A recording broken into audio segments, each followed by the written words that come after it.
There's a sign over there. And there's a sign over here. It's the same one though. Maybe it's on the corner.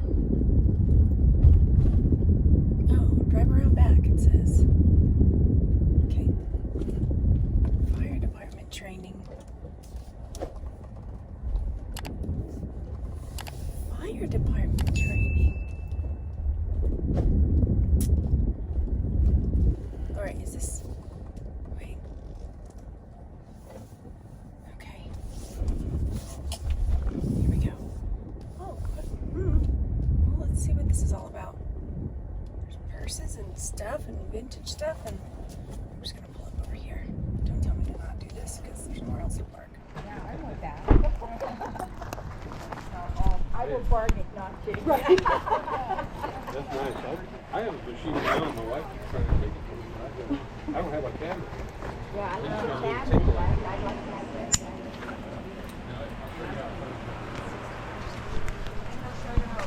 We're actually right there. So now, I mean, they're nice. They're nice.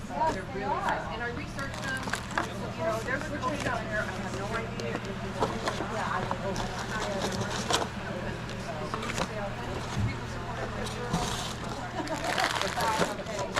They'll know. Yeah. And there was one that was oh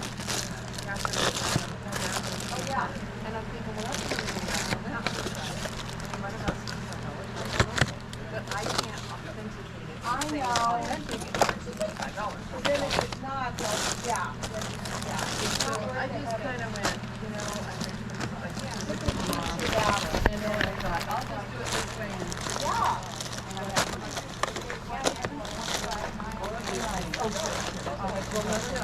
I've been doing this. It better be. I've been doing this a while. So the phone machine and the spinner wheel.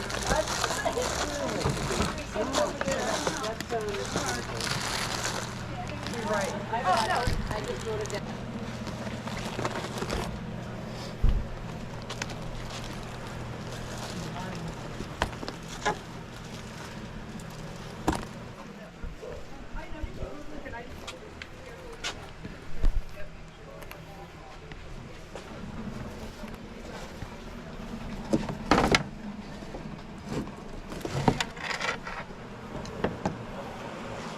We had two, yeah.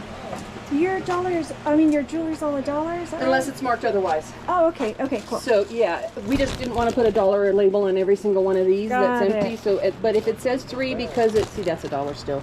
Yeah. If it says $3, it's because, or this one's Right. silver plate. Okay, I just want to make sure before I brought it all over Yeah. to you. Got the prize. Why don't you put it in here, and Okay. then we'll just tally it up when the time comes. Okay, I'll have to double check everything because I wasn't paying attention. You got some of the pretty pieces. There you go. How much is your little costume?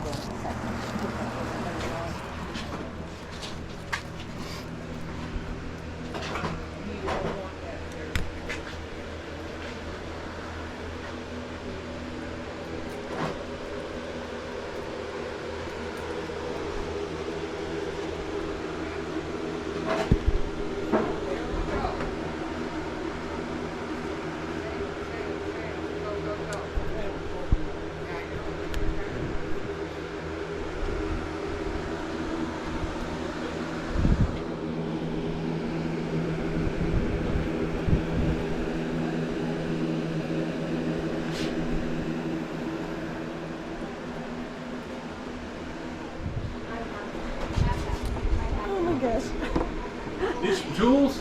I'm looking at your $2 piece of lead. I'm like, ugh. Yeah, that's. Oh my gosh, that's crazy. I can't even lift that thing. That's insane. I know. I was like, I gotta see. That's crazy. That's the biggest ship I've ever seen. Oh, it feels like it should be Thor's hammer. Yeah. Like, oh, I can't lift it. It's crazy. I didn't drive it. I just okay.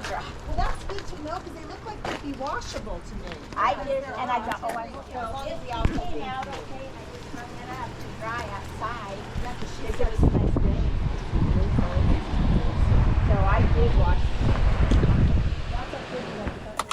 I really wanted to start singing at that lady, but I didn't think she would appreciate it. seemed a little, I don't want to say grumpy, serious. Oh, I wonder if I can get out. This will be fun to find out. I don't think I can. Okie dokie. Fun times. What do I do? What do I do? Can I get out? I don't. Well, this is precarious. There's a guy on a bike now. There's a person trying to back in. And there's a me trying to get out. And then there's this lady standing there. Judging. No, I don't know if she's judging. She's just looking. Why is she just standing there? Now she's following like the notes in my car. Boy, I'm sure I know some of y'all are old enough to remember cars with no power steering. Or remember like things that would happen to your car, like if the power steering went out, like that's not something that you hear about happening anymore. Oh, my power steering went out. Like that was a thing that would, I remember that happened to me. What did I have? Like a Cutlass or some boat. Was it a Cutlass? It was an Oldsmobile. It was a big brown car. It was an Oldsmobile. What was the model of that thing? It were ugly. But you know what? I couldn't complain. My daddy found me that car. I think he bought it off somebody he worked with at the plant. It's like, can't complain. You know, somebody at the plant was selling their car. The refinery he worked at. And nope, couldn't complain. I got wheels, and they most of the time went. My first car that I shared with my brother, older brother, car was a Pontiac Phoenix. And my brother and I shared the Phoenix, which always made for peace and love in our time. When you have to share the car. I'm sure he thought the same thing, having to share the car with his little sister. My kids have not caught on to that yet. That there's one other car. And there's a sign, maybe this is it. And that's that. Because we only have a 2-car garage, and that when it hails here, holy moly. Whew. And then in the snow? Come on. Alright, this thing is frozen. Okay. This is the kind of yard that when I look at it, I'm like, please. I've had that happen where I've gone, there's like so many fleas in the yard. It's like, maybe not. No, that's not too bad. Okay, I'm breathing. God, I'm a sucker for little side tables. And they've got a couple over here too.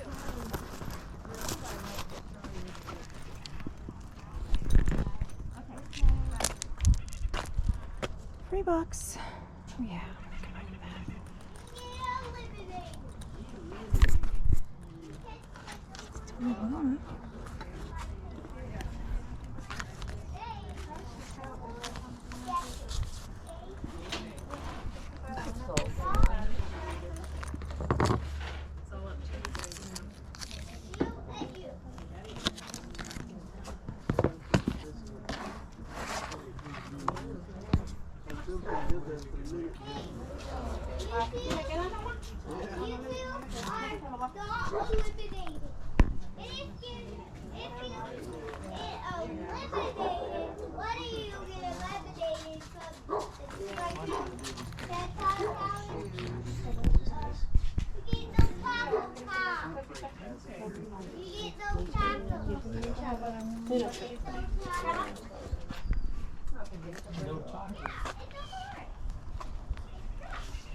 I was gonna get that Tony Lama wallet, but it was kind of worn, and I was like,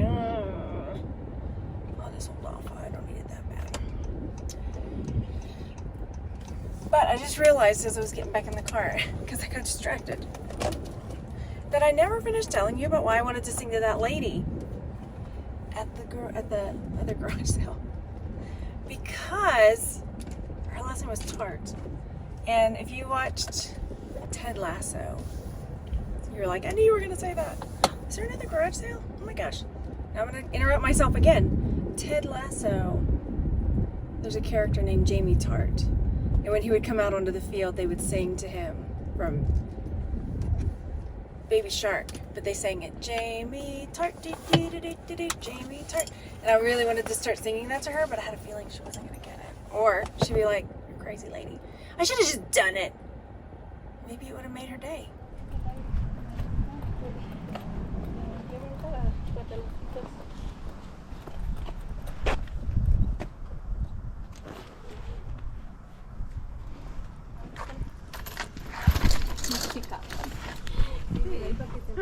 ¿No la dejan bien? Bueno, dámelos pues.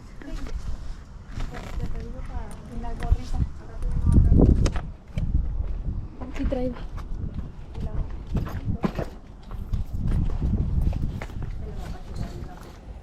Jamie Tart, That show got me through a really tough time. I started watching that during our move from Texas to Colorado because a lot of stuff shifted like really fast when we made the decision to move. I can share a little bit, I guess. You know, we were gonna all move as a family. I was engaged and we had made the decision to move. And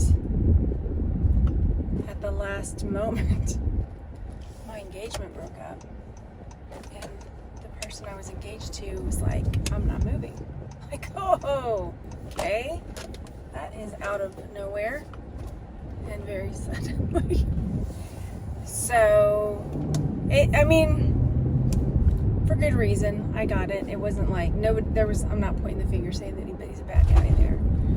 But it was very abrupt and unexpected and kind of like out of left field. So, not being mean to anybody, just, it was hard. It was like, whoa. It was hard all around. It was like a chicken coop over there by the dumpster. But the kids and I decided, we were already on that track. We were moving. And so it went from a family affair, moving and having a plan of what we were going to do when we were even looking at, not exactly office space, but kind of like a storage unit type place that had like an office front so we could also work there and have, we were looking at that kind of situation and kind of mapping things out, and that changed like that. But the kids and I were already on the way. Like, it happened right days before we were flying out to come here to scout out like what area to live in. So that happened, and then it was just very stressful time. A lot of stuff happened all at once. My ex, who was like on board, like at the last minute, like as the last pod was leaving our house, was like, oh, I think we need to talk to lawyers. I'm like,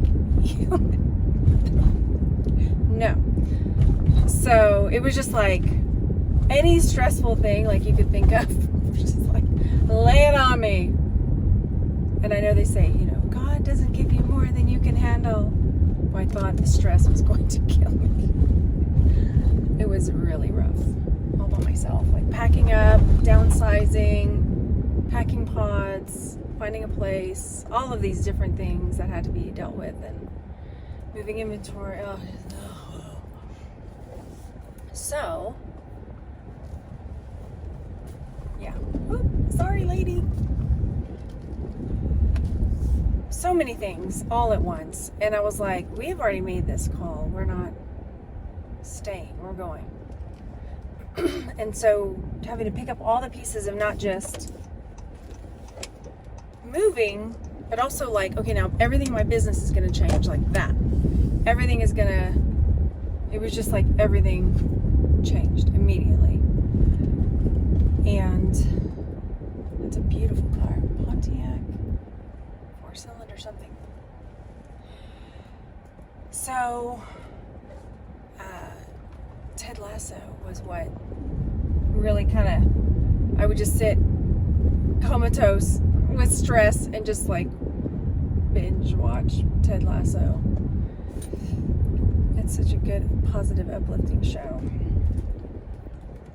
And I enjoyed it immensely.